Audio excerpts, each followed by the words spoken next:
Assalamualaikum warahmatullahi wabarakatuh. Kami dari Kelompok 7 akan mempresentasikan proses bisnis yang ada di dalam PT Perkebunan Nusantara 5. Pertama-tama, di sini kami memperkenalkan anggota kelompok kami. Yang pertama, ada saya sendiri, anggota Kelompok Prasetyo, ada Ali Fajar Nugraha, ada Muhammad Fadlan, ada Cecilia Rahmi, dan ada Jelita Priskila. Nah, PT Perkebunan Nusantara ini merupakan sebuah perusahaan yang bergerak di sektor agroindustri, khususnya dalam produksi dan pengolahan kelapa sawit dan karet, yang nantinya akan menghasilkan sebuah produk berupa minyak sawit, inti sawit, palm kernel oil, dan palm kernel meal. Nah, sebelum masuk ke proses bisnis yang ada di PT PN 5, kalian tahu nggak nih apa itu proses bisnis? Proses bisnis merupakan serangkaian tugas atau aktivitas bisnis yang dijalankan secara terstruktur, terorganisir, dan saling berkaitan untuk mencapai tujuan perusahaan. Lalu, apa saja proses bisnis yang ada di PT PN 5? Nah, yang pertama nih, ada proses pengadaan barang rutin. Dan yang kedua, ada proses bisnis pengolahan limbah. Yang ketiga, ada proses bisnis pemeliharaan mesin dan peralatan pabrik. Lalu proses bisnis pengendalian proses produksi. Dan yang terakhir, proses bisnis pengendalian mutu produk akhir CPO. Mau tahu selengkapnya? Yuk ikuti kami terus. Pertama, ada proses pengadaan barang rutin. Pada proses ini terdapat sebuah trigger, yaitu stok barang untuk kebutuhan rutin itu di bawah minimum. Nah, yang pertama dilakukan itu mula-mula asisten terkait akan menghitung kebutuhan. Lalu setelah kebutuhan dihitung, asisten terkait akan menyusun dokumen permintaan anggaran yang disebut dengan dokumen AU31. Lalu asisten terkait akan mengirim dokumen permintaan anggaran tersebut kepada kepala bagian untuk dapat ditandatangani. Nah, di kepala bagian nanti akan dilakukan pengecekan apakah dokumen sudah lengkap. Jika dokumen tidak lengkap, maka asisten terkait akan menerima dokumen tersebut untuk dilengkapi kembali. Nah, setelah asisten terkait menerima dokumen anggaran yang telah ditandatangani, maka asisten tersebut akan mengirim dokumen tersebut kepada bagian keuangan untuk dilakukan pengesahan. Setelah bagian keuangan selesai melakukan pengesahan, maka asisten terkait akan melakukan input purchase requisition berdasarkan dokumen tadi. Lalu mengirim dokumen tersebut kepada bagian teknis pusat untuk mendapatkan persetujuan. Nah, jika dokumen tidak disetujui, maka asisten akan menerima dokumen permintaan anggaran yang ditolak dan proses pengadaan barang rutin pun berakhir. Namun jika proses disetujui, secara bersamaan asisten terkait akan menerima dokumen permintaan anggaran yang disetujui, menerima BSTEK, spek atau TOR, dan menerima draft kontrak secara bersamaan.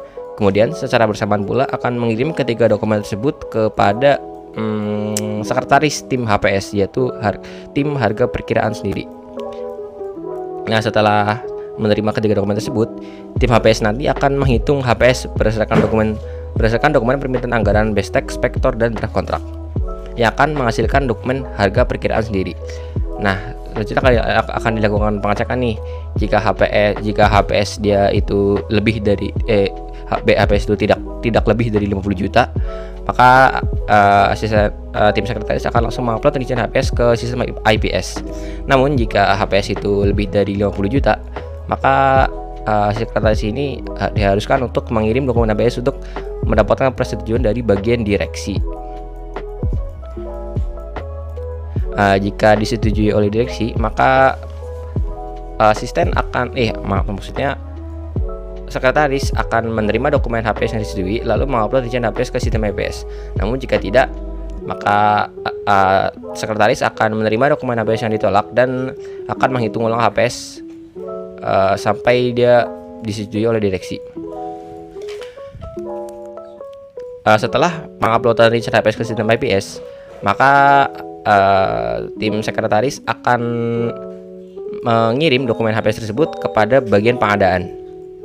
Nah, di bagian pengadaan ini dia akan mengkonfigurasi paket lelang berdasarkan dokumen HPS tadi. Lalu lakukan proses lelang. Nah, jika proses lelang berhasil, maka dia akan membuat dokumen hasil lelang. Namun jika proses lelang tidak berhasil, maka akan dilakukan penghitungan HPS ulang oleh tim sekretaris. Setelah dokumen hasil lelang dibuat, akan menghasilkan dokumen hasil lelang dan akan mengirim dokumen hasil lelang tersebut kepada asisten terkait dan juga dengan penerimaan barang dari vendor. Setelah itu, asisten terkait akan melakukan pemeriksaan barang. Jika barang tidak sesuai, maka asisten terkait akan mengajukan return, mengirim bukti, dan menerima barang. Namun apabila barang sesuai, maka asisten akan langsung mengirim barang ke gudang. Lalu dilanjutkan dengan penerimaan invoice oleh bagian keuangan yang menghasilkan dokumen invoice dan dilakukan pembayaran. Lalu proses pengadaan barang rutin selesai. Sekali ini kita memasuki proses bisnis PTPN 5, yaitu operator pengendalian mutu dan juga operator pengendalian losses sebagai aktor internal dari proses bisnis ini, dan juga terdapat aktor eksternal yaitu operator klarifikasi dan pabrik biji.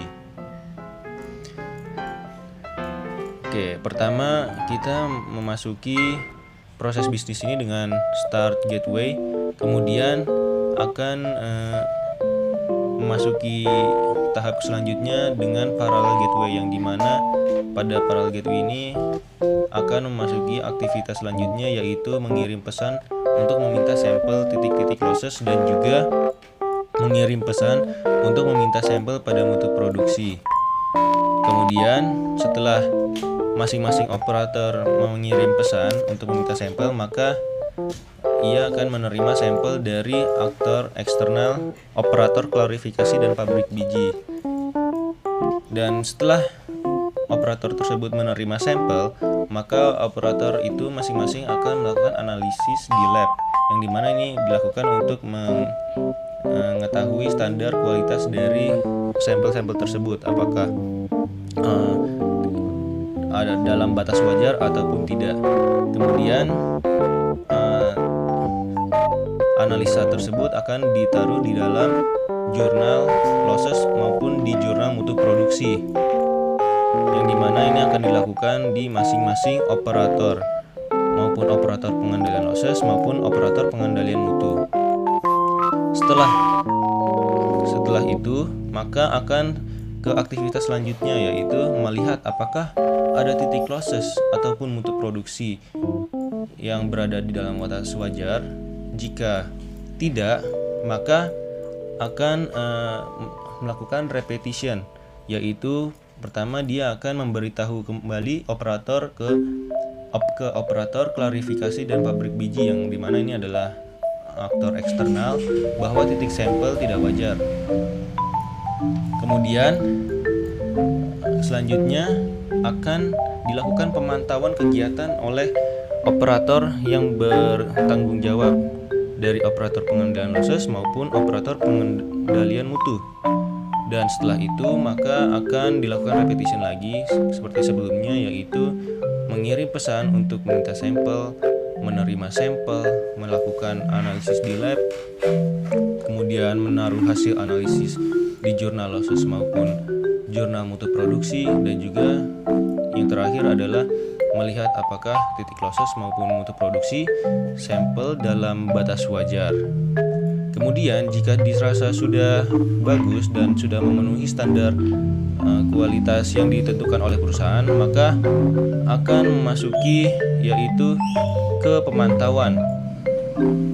Jika sebelumnya dilakukan pemantauan yang dimana memasuki gateway yang tidak di sini, maka kan tadi sebelumnya akan memantau kegiatan. Jika itu dilakukan, maka di sini akan tahu kita akan memasuki pemantauan. Jika iya, maka akan memasuki tahap aktivitas membuat dokumen evaluasi pemantauan kegiatan, yang dimana artefak dokumen akan dibikin oleh masing-masing operator yang berkaitan. Kemudian jika sebelumnya tidak dilakukan pemantauan kegiatan, maka aktivitas proses bisnis ini akan langsung selesai tanpa membuat dokumen evaluasi pemantauan kegiatan.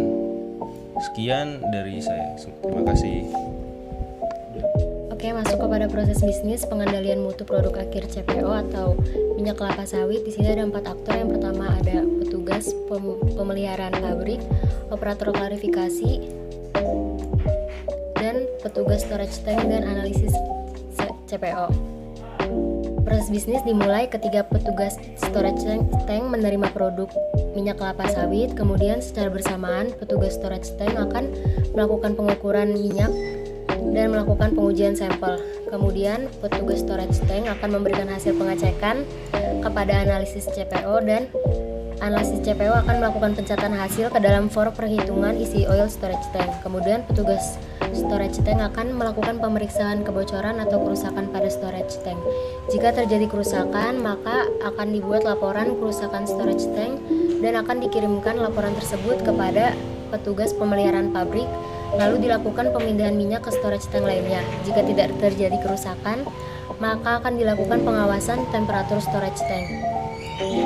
Jika temperatur tidak sesuai, akan dilakukan penyesuaian suhu dan dilakukan pencatatan temperatur ke dalam jurnal mutu CPO. Dan jika temperatur sesuai, akan dilakukan pencatatan temperatur di jurnal mutu CPO. Kemudian akan dilakukan pengurasan endapan di storage tank, lalu dilakukan pengujian mutu. Jika mutu tidak sesuai, petugas storage tank akan melakukan pencampuran minyak dengan mutu yang bagus dengan mutu yang tidak bagus. Jika mutu sesuai, akan dilakukan penimbangan minyak dan dibuat jurnal minyak yang sesuai mutu, lalu dilakukan inputan hasil penimbangan minyak yang dibuat dalam jurnal mutu CPO yang sudah dicek mutunya. Kemudian petugas storage tank akan mengirim jurnal mutu CPO, dan analisis CPO akan menerima jurnal mutu CPO dan membuat laporan hasil pengujian mutu CPO yang akhirnya dibuat dalam laporan pemeriksaan mutu minyak, dan sehingga proses bisnis selesai. Sekian, terima kasih. Nah, jadi di sini saya akan menjelaskan mengenai proses bisnis pengolahan limbah. Nah, jadi di proses bisnis pengolahan limbah sendiri terdapat beberapa aktor internal. Yang pertama ada direksi, kemudian ada teknik dan pengolahan, yaitu petugas line application, kemudian ada pejabat atau asisten pengelolaan mutu, kemudian ada general manager, dan selanjutnya juga ada kepala bagian teknologi atau pengolahan, dan juga ada petugas incinerator. Nah, selain aktor internal, ada juga aktor-aktor eksternal, yaitu yang pertama ada pihak ketiga yang direkomendasikan oleh KLHK, kemudian ada krani pengiriman, kemudian juga ada bagian kebun atau unit, dan juga ada bagian kepala pabrik. Nah, jadi di proses bisnis pengelolaan limbah sendiri itu semuanya berawal dari laporan permintaan pengolahan limbah yang diterima oleh pejabat dari kepala pabrik. Nah, selanjutnya pejabat atau asisten pengelolaan mutu akan melakukan pembuatan jadwal untuk pengukuran kualitas, dan juga di sini akan menghasilkan suatu formulir, yaitu formulir jadwal pengukuran kualitas, dan selanjutnya akan diidentifikasi titik dan parameter yang akan diukur, kemudian membuat dokumen hasil identifikasi titik yang akan menghasilkan dokumentasi hasil identifikasi titik dan parameter. Kemudian pejabat akan memberikan jadwal kepada bagian-bagian yang bertugas. Nah, petugas yang pertama di sini yaitu ada teknik dan pengolahan, yaitu petugas line application. Nah, di sini dia bertugas mengelola limbah cair yang dihasilkan oleh pabrik. Nah, di sini pertama dia mengumpulkan limbah cair, kemudian memasukkan ke dalam kolam ipal dan mengalirkan limbah cair ke kebun. Nah, saat mengalirkan limbah cair ke kebun, di sini ada interaksi antara aktor internal dan juga aktor eksternal, yaitu unit atau kebun. Nah, selanjutnya tadi teknik dan pengolahan akan menerima laporan hasil pemantauan dan analisa limbah cair, dan akan menghasilkan laporan hasil pemantauan dan analisa limbah cair. Nah, di sini dia mendapatkan laporan hasil pemantauan itu dari pihak ketiga, yaitu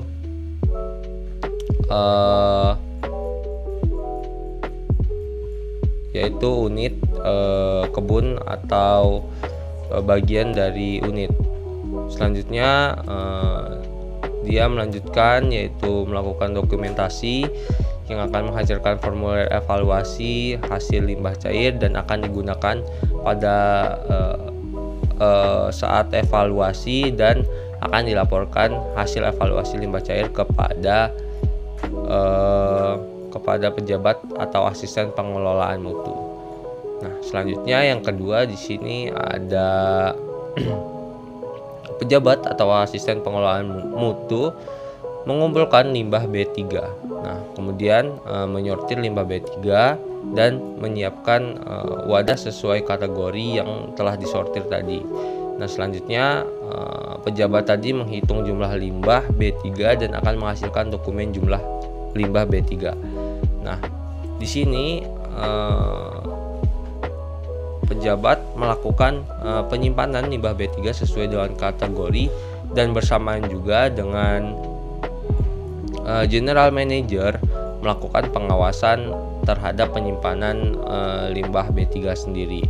Selanjutnya akan dilakukan pembuatan laporan penyimpanan limbah B3 yang akan menghasilkan laporan penyimpanan limbah B3 dan akan digunakan saat mengirim hasil laporan penyimpanan limbah B3.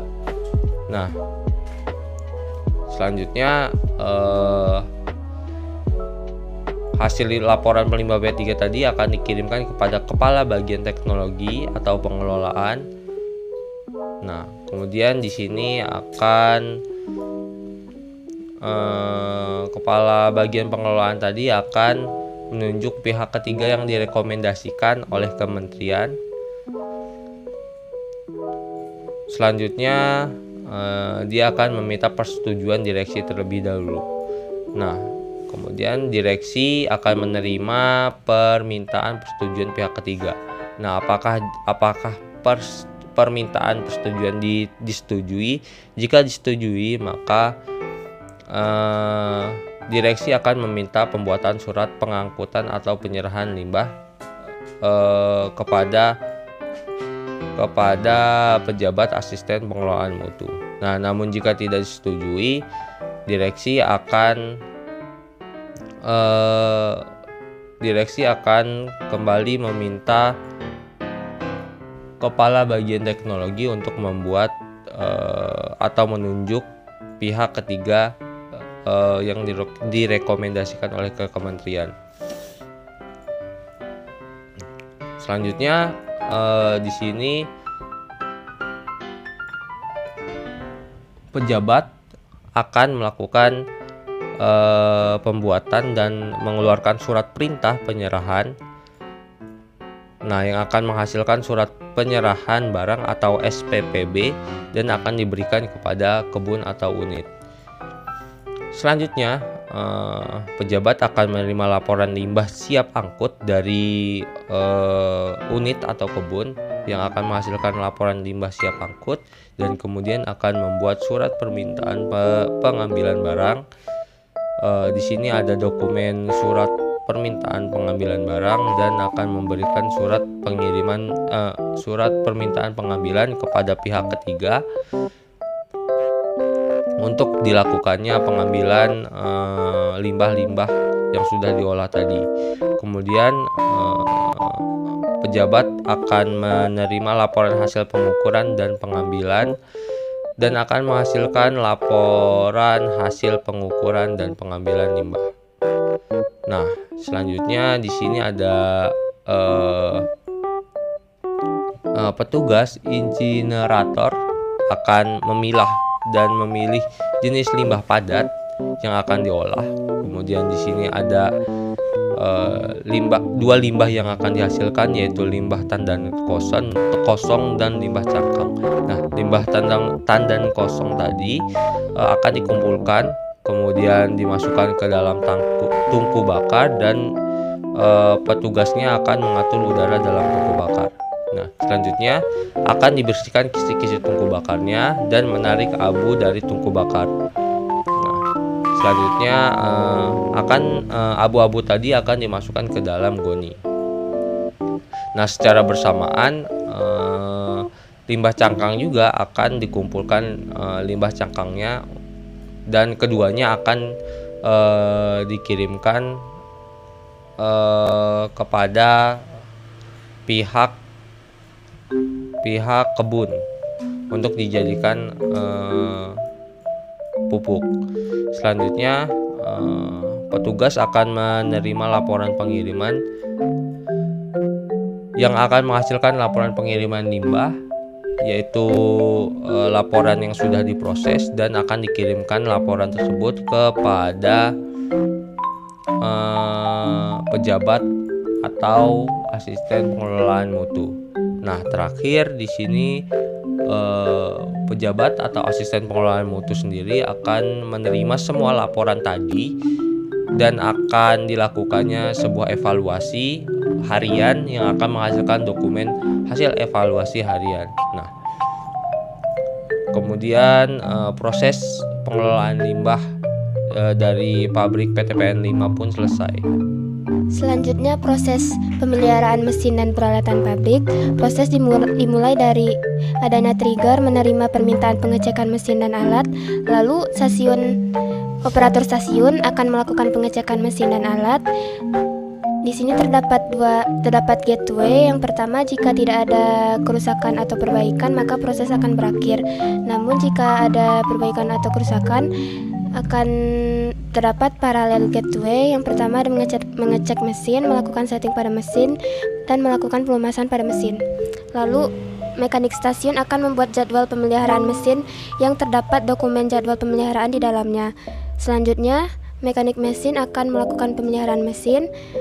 Di sini terdapat gateway. Yang pertama ada penggantian.